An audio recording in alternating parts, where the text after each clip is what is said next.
When you drive past your house, does your heart skip a beat because it's so charming, or does your heart stop because it's so disarming? Today on For Your Home, we're going to show you how to create a showstopper exterior. Don't go away, it's all coming up next.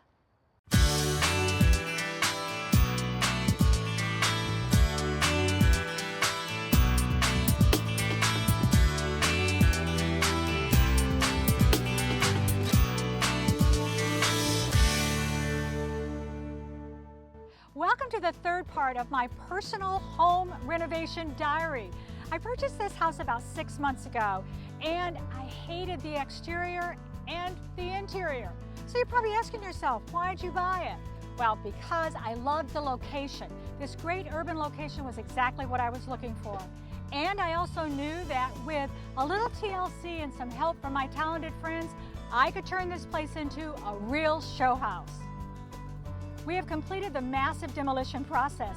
Sometimes it just seemed like we were throwing away more than we were keeping of this house. We had extensive structural work that had to be done, all under the watchful eye of our engineer, Matisse Barker, and our general contractor, Andrew Roby. My new walls have been framed out and the new roof over the terrace has been built. We also installed new doors and windows throughout the house. I've been working really closely with my designer, Janine Devaney, through every phase of this project. We're now to the exterior touches. Hey Janine, we have really got a big project going here, don't we? Well, this house is truly a renovation project from the inside and out, but we really had some great bones to work with here. This house has the formal symmetry that allowed us to recreate a style that is a Palladian style, which was from the 15th century Andrea Palladio. So repurposing some of these rooms and making the front the back and the back the front. We're also being able to create some outdoor living spaces that we can truly use 3 seasons out of the year. You know, and it is great to look at something like you sent me pictures of the history of this style of house. I'm going, that is my house. That's exactly what it looks like. So some of the architectural features will be the formal symmetry, the arches. The casement windows really speak to simplify this house as well. And also, you know, the columns and the architrave across the park side of the house. Well, one of the things that I want us to be able to do today is I want us to be able to talk about how to tie in all the colors, because I said to you, oh, it's a blank slate, and you said, no, it's not. No, it's not. We have a lot here. We have an existing brick. We have chosen these black casement windows. We have chosen a new roof. So we already have some colors already pre-established. You also are wanting to add the stucco to the house. And so now we want to create whatever paint and trim colors to really make it pop. Okay, so we're looking at this, and one of my least favorite colors in the whole world is the color of the trim on this house right now. Yeah, sort of a yellow beige. Yeah, it's sort of that color beige. And what do you think would work with this? Where do we start? Well, a lot of times I'll work off of the mortar color of the home. And typically a mortar is more of a sand taupe color. I think that will go very nicely with the color of roof and also the black windows that we've chosen. Because we wanted to just kind of disappear, right? Just right. A tone-on-tone kind of look to it. Yes, we do have a nice, you know, cornice and dental molding and all, but I don't think that's what we really want to showcase. I think that the porch side of the house will be beautiful. This back herb garden with some fantastic exterior light fixtures will make this side of the house. But you're telling me that you don't like those little fixtures there? They're just not really what you had in mind? No, not really. Well, you know, that's one of the things that really can make a house pop. I mean, not everybody at home is being able to do a project this massive as we're working on. But, you know, just in a regular front door, you can turn it around a lot.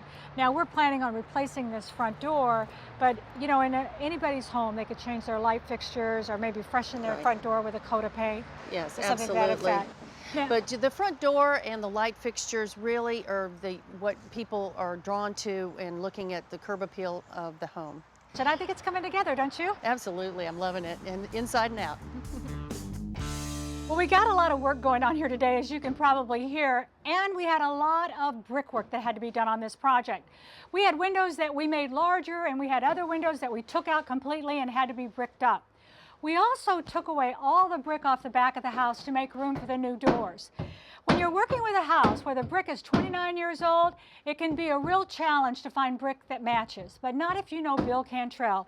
Bill is with McGee Brothers. How you doing, Bill? I'm doing good. I hope you are. I'm doing great now that I'm seeing how well all the brick is matching. I was really concerned with that. Well, good. It's coming along fine. You got a good thing going here. I really like to see the way you've reclaimed your brick. We did. We tried to recycle as much as we possibly could. That's a good thing because when you get an old brick like that, they just don't make them. And a brick like this is like a problem child brick. It has everything going wrong if you try to match it, if you don't know what you're doing. Yeah, but it's beautiful because it has so much character to it. Yes, it does. And that's what I'm here to match it. And that's what I do. The first thing you did is you tried to match it with what's in stock, and you Yes. brought out some samples, and we quickly found out that wasn't going to work. Yeah, you're not going to match old brick like that, and them clay pits have been long gone, and that's what we do. We match it, and when you don't get the brick right, you have to go to other means to do it, and that's what I do. I recondition brick, and then I stain it to get it where it matches your existing brick, and that makes remodeling a little bit easier to handle. Well, we have some mortar on the side that you've been working on. Let's go over there and take a look, and you can explain how you're fixing that problem. Sure.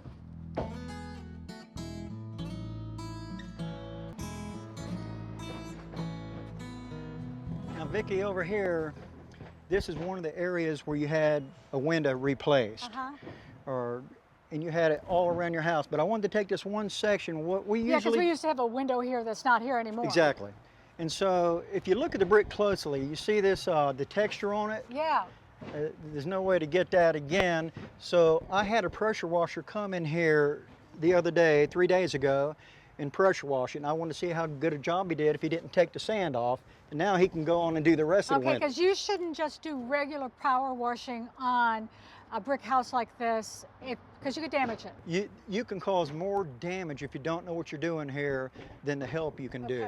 Okay. For instance, if you notice the gray section right here, Yep. okay, now this is untreated. Now And that's the new mortar right That's here. a new mortar, and it's fading fairly good because you're in the sun. But it'd take years if I didn't do this right here. If you notice this area right here, this is what I did, a little sample area with the chemical.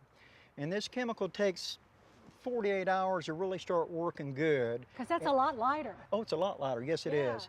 And the trick is you want to lighten your mortar without damaging the integrity of it. Okay. Yeah, All right. because you do that and Is it kind of an acid base, something that you're putting it has on acid in it. It's a non-fuming Okay. solvent also. Okay. And it washes off very good, and you don't have to worry about your plants. I was going to ask you this. Yeah. It's okay for the Oh environment yeah, with it yeah. here? I've never had a problem Well, with when it. I look at it now, let's see. This is what we started out with, right? Right. Now, all the brick you used in here was the recycled brick. Recycled brick. That's Okay. a plus. All right, so here was the original mortar. Right. Here was the new mortar right here, and then this is where you've treated it. Yes. Wow, a big difference. You know, you don't think about it, but if this whole section of the window was the only thing that was gray, Yes. it would show. Oh yeah, it'd be like an outline. I can go to any house in an old neighborhood and one after the next where they've repaired Yeah. it. But when I'm through with this, hopefully you won't be able to tell. Well, you know, I think it's really important that if you're doing any kind of renovation project, and this was one of the things that I talked about with Janine Devaney and with Andrew Roby, is that I did not want this house to look like it had been remodeled or added on to. And this makes me feel so much better because we did have a lot of brickwork here. And Bill, you're really a great artist. I mean, the sample boards, and I know you're going to have to do a little bit more of that kind of work for me, but it's really looking great. Well, I appreciate that. Our company really tries hard to make everybody happy. Now, are you going to have to put a sealer on this? No, no sealer at all. We want your brick to be the same as your brick on the outside. I could easily stain these mortar joints, but that would fade. Okay. So, and you don't want that. No, no. You know, when I stain brick, I add pigment so the color stays the same. So I'm going to actually have this basically as strong and as looking as your mortar is here. Well, I think it's a great job. I'm really glad that we were able to work together on this. And you got a lot of holes to touch up, so I'm going to let you get back to work. Okay, thank you. Thanks, Bill. Now the roof on this house was only about 2 years old, but it was a really inexpensive roof and it wasn't installed properly. So when it came time to select a new roof for the house, I called on our FYH roofing expert, Ben Cannon.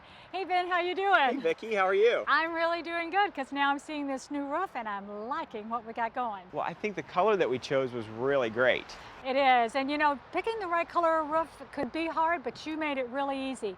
Ben got together with me a couple of weeks ago and helped me make the right color selection.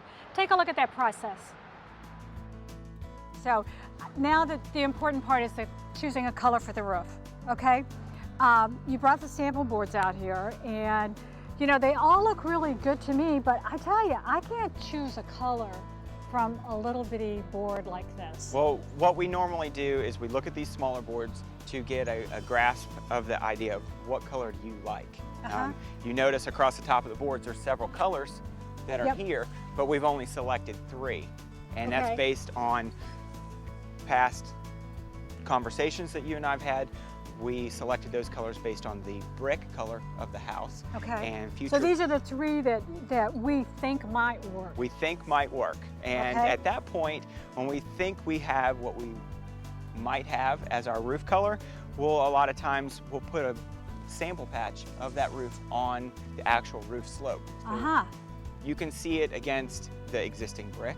You can see it with the exact slope that it's going to be on. Because when you're looking at these sample boards, you're looking at the sample, it's flat, it's up close, the same way that the roofer, the installer is going to see it, not you as the homeowner. Because I'm going to see it from where I'm standing right now. Right where you're standing. Okay. Well, you know, one of the things that too we talked about with this roof is that, you know, I like the color of the shingle on the right-hand side the most when I was at your showroom, all right? But now that I'm looking at it, I think that's too much like the brick. It's just, you know, it's too busy and it's too much exactly the same color, and I don't want that. The next one has too much brown in it for me. I'm trying to get away from the brown and trying to get more into the blackish brown color. That last one, I like that color. That last one is what we have here on the samples. It's called Cedar Falls. And looking at that shingle, what I see as a roofing contractor, I immediately think weathered wood. And that is a color that has been around in the roofing industry for years and years and years. But what they've done is they've blended 2 colors together. They've taken good, you know, contrasting tones and they've blended them subtly. So when you put that up on the roof, we're seeing more of that slate, that gray-green accent color comes out on it. So what it does is it takes that old, you know, go-to standard, that weathered wood that a lot of people go to, and they've mixed in a little bit of that slate blend color. So it gives me it's giving me that color of cedar shakes that we're talking about, the old weather cedar shakes, but with the durability of a good asphalt shingle. Exactly. Well, you really made that process so easy for me. I think that's why we were so successful. Well, I think when you show a customer that big of a color selection sample versus the sample board, it really changes. And especially with this new product, this American Harvest, trying to blend these rich color tones and to show you what this shingle had to offer versus the standard shingle, it really is the best way to do it. Well, I'm really happy with it, and I think it's coming together really good. The skylights are going in today, so I'm excited to see that whole transformation. Thanks, I think you guys are doing a great job. I know you want to go check on them, so thanks a lot, Ben. I appreciate it. Thank you. Hey, Ben, I'm glad you're here because I want to know what we're going to do with these wood posts. Well, Vicki, we're going to take these decorative column wraps here and actually wrap each individual 8x8 with one of these decorative columns here. They're made out of a high-performance synthetic material that's not going to rot, splinter, warp. I mean, it's great for the southern environment, you know, when rot's always something you have to worry about. Exactly, but I don't understand this. It looks like it's a solid box. How's that going to work? They actually have miter lock seams here on the corners, so you can actually take it apart, wrap it around the column. It comes into two pieces, and we'll snap around the column, we'll glue it and screw it together. It'll be like a solid column. Yes, ma'am. Wow. That is really super. That gives us a much bigger column look, which, you know, right now the posts look a little spindly to hold up this big roof. But with that around it, it's really going to add to it. And then you see you've got molding on the side of it. Yep. What are you going to do with this piece? This is really pretty. Yeah, this is a cove mold that's going to go inside your ceiling here of the porch. And again, it's made out of that same lightweight synthetic material. Okay. as the column. Now, I noticed on Janine's design and drawing, we have some arches that are going to be created out here. Is that going to be out of wood, or are you going to do the same material? No, it's going to be, again, the same synthetic lightweight material that we're going to use. Now, she has got some detail on there that, you know, like raised. Yep. How are we going to do that? We're going to put, it's a 1-inch panel, a flat panel. We're going to put that on first and then build it up with 1x trim and then some small cove molding to go inside there to give you that panel look that you're looking for. Okay, okay. Now, will this material, does it bend then? Is it flexible? It is. It's real nice and lightweight and flexible, so it'll give us those arch shapes and everything that you like. I know you want to go check on your guys inside, see how they're coming along, and I'm going to let you go do your job. Thanks a lot. I'm glad I ran into you. Thanks, Vic. Take care. Do you think I need a new front door? This was looking pretty sad, isn't it? Well, you know, you got to get messy before you can get great. Gary Kessling is here, and he's with Clark Hall Doors, and he's going to help me turn this entrance into a showplace, right? I am. So good to see you again. How have you Good to see been? you. Great. Well, you know, I had your doors on my last house, and I just absolutely loved them. I never, ever greeted a guest that they didn't comment about the doors. Absolutely. So I want to be sure that we get the same kind of iron doors here that you did for me before. So help me out. Where should we go? Well, we have something here. This has some scrolls on the door. That's That kind of more is like what I had last time. Very similar to what you had on your other home. You know, I think that's too fancy. Okay. Too fancy for Okay. what I'm looking for. The next option we could look at is something more like that, a little more traditional. Okay, now we're going totally opposite the other way. It's too plain for me, Gary. Okay. Yeah, too plain. Okay. Now this has some of the curves that might be appealing to you. I like the curves, but I think that's a little too contemporary for me, don't you think? Yes, definitely. I mean, it's more of a lake house type of Okay. door. And then there's that, which is a nice combination of a lot of those. Oh, I like this. Yeah, I like now see that has the curves of the other one you showed me, but it's not as heavy. exactly. Now, exactly. my question is though, I want to do a set of double doors here. I want to get rid of the side lights and the transom. And so this one has a square top. Can we arch the top of this? We can. The doors are all custom made, so we can do any shape, size you want. Okay, well, I want to get rid of the side lights, have a pair of double doors here, and I want to have a curved top because this house has too many straight angular lines Okay. on it. So if you could draw up something kind of like this for me so that they radiated out from the center, Okay. I think that would be a good place for us to start. That's okay? perfect. Yeah. What's our Great. next step? Color. Okay, well, let's go over Okay, here. I let's go want to look at match color. them to the windows that I already have. They're kind of dirty here because the guy's been working on the brick today. So there's this. Okay. All right. That's got a lot of copper in it, doesn't it? It does. It Uh-huh. does. And then that's gold mist. Oh, yeah, that's too gold. I can tell Okay. already. Oh, that's got Cinnamon. a lot of color in A that. lot more copper in it. Yeah. And then charcoal. Okay, charcoal. All right. Well, when I look at those, I really gravitate toward this one. Yeah, it's a nice match with the windows and I don't want it to And- be exactly the same exactly. color, but I don't want it to make a statement of any kind. So I think that that's going to be the perfect one it's right a nice there. blend. And was this the same color doors I had before? It is. Boy, I don't fall far from the tree, You do I? don't. Not at all. One of the things that I really loved about this house was all of its natural light. Once we got the old blinds and the old curtains torn down, it was really showing all of its full potential. Then, of course, I had to change all the doors and all the windows. Then, with a terrace roof, I got concerned about how much light am I going to knock off of the house. That's when I met with Ross Vandermark from Velux to give me some ideas about what we could do out here. How you doing? I'm great, Vicki. How are you? I'm doing really good. Well, I think your suggestions for the skylights was a great idea. Thank you. It's there's really 3 different ways you can bring natural light into any space. You can bring it from above, you can bring it from the side, or you can bring it from a combination of both. And that's always going to provide the most effective daylighting is when you combine daylight from above with daylight from the side. And that's exactly what you've done here. Well, and we've placed them right over the tops of the doors here so that'll kind of illuminate that area. So I think it's going to be a really nice feature. And they didn't have to be that large either. No, a small skylight, with light from above, it does an incredible job of dispersing larger amounts of light across a larger amount of space. That's the beauty of coming in from above versus from the side. It's just a more efficient way to bring daylight into a space. Well, you know, one of the areas in the house that really gave me a concern, though, because we couldn't do that with lighting from the side, was in the middle of the center hallway. You know, right in that area, I don't want to have to turn a light on when you go down the hall, and so your suggestion was a sun tunnel. A sun tunnel. It's a uniquely different way to bring in light into an interior space, and I believe you've got the perfect application for this type of product, and you know, it's going to be a perfect fit and do exactly what you wanted to do. So I think your suggestions are perfect. I can't wait to see it all finished. Well, thank you, Vicki. Thanks, Ross. You're Appreciate welcome. it. The only way to access my house by car is from a private road in the back. The first thing you see when you drive up is the garage door. Now, my old garage door, it screamed 1980s, and I had to replace it. And I thought I wanted the look of real wood, but I knew on a western exposure, I did not want the maintenance. This is Justin Evans, and he's with Clopay. How you doing, Justin? I'm doing good. How are you? I'm doing great. You had the perfect solution for me. Yes, the Canyon Ridge is the perfect solution. It has the look of wood without the maintenance or the other issues that you have to worry about with wood.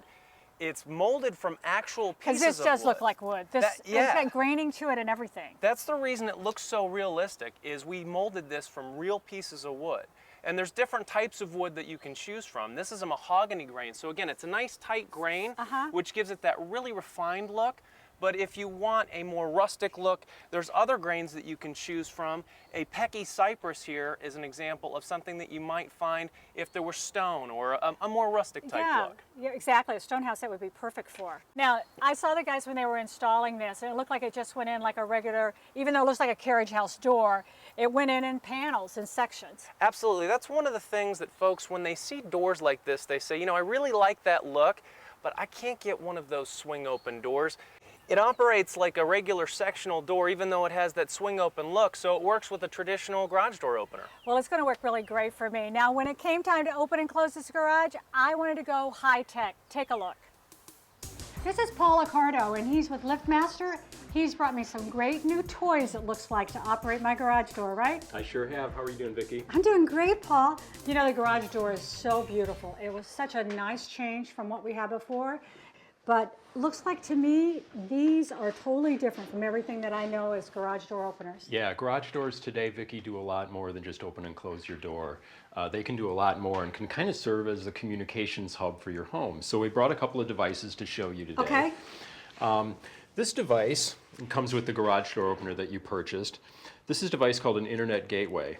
And your new garage door opener is equipped with something called MyQ technology, which allows you to not only open and close your door from anywhere in the world using a smartphone, a tablet, or any internet-enabled computer, but you can also do things like control lights within your home as well.